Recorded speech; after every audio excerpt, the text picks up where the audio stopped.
You've been beta testing Antenna. What are your just first thoughts about it, and how have you been using it? Yeah, so in terms of first thoughts, I can't state how simple it makes leveraging logs. Prior to Antenna, and it was interesting the timeline that Beeswax kind of developed this, because we actually came to Beeswax saying it would be great if you had something like this. Because prior to this, we were managing all the logging ourselves.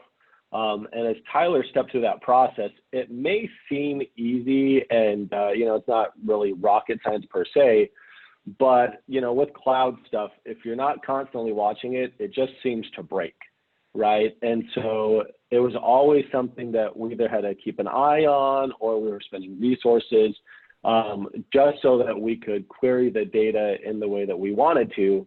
And so, yeah, using Antenna just took all that pain, just kind of makes it logs as a service, if you will, so that we can focus on improving campaign performance and adding value to our clients. Yeah. So let's talk about a couple of use cases that you use log files for, instead of just a set it and forget it black box type of algorithm. Yeah, so for sure. So for us, programmatic is about buying the best impressions for our clients based on their budget, targeting, and campaign constraints. The reality is you really don't know if you're buying the best impressions unless you can look at the impressions that you bid on and didn't win, as well as the impressions you didn't even bid on, right? So if you think about, most DSPs have some pacing algorithm that's really just sampling the QPS or sampling the bids. And so you might, buy your 10,000 impressions for that day, but you don't know what you missed. And so Antenna allows us to do this sort of retrospective after the fact and say, okay, here's what we bought today. Let's look at the impressions we either bid on and didn't win, or the stuff we didn't even bid on because we spent our budget too fast or whatever, and look back at that and say, okay, yeah, there were some better requests. What tunes and tweaks do we need to make in our model such that we're getting, impressions X, Y, and Z, and helping improve the campaign performance even better. Yeah.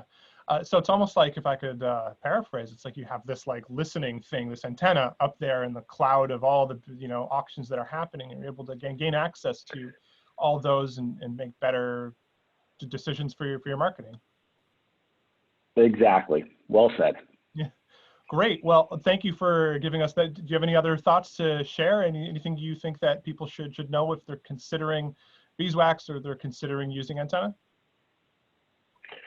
Yeah, we've been a customer of Beeswax for a long time, and really just like this approach of being able to do it the way we want to. So with Beeswax, we're able to build our own bidder.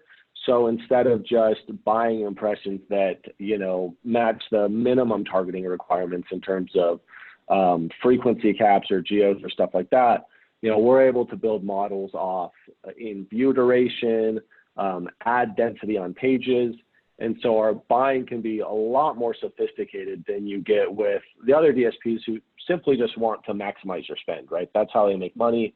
With Beeswax, there's no ulterior motive here in terms of how good, my buying is or different strategies I can use. It's really like, hey, here's the tools. And so we view Beeswax as well as this great Antenna product, really just kind of as infrastructure as a service. They do the heavy lifting behind the scenes, right? Nobody runs their own servers anymore. They use AWS, they use Google.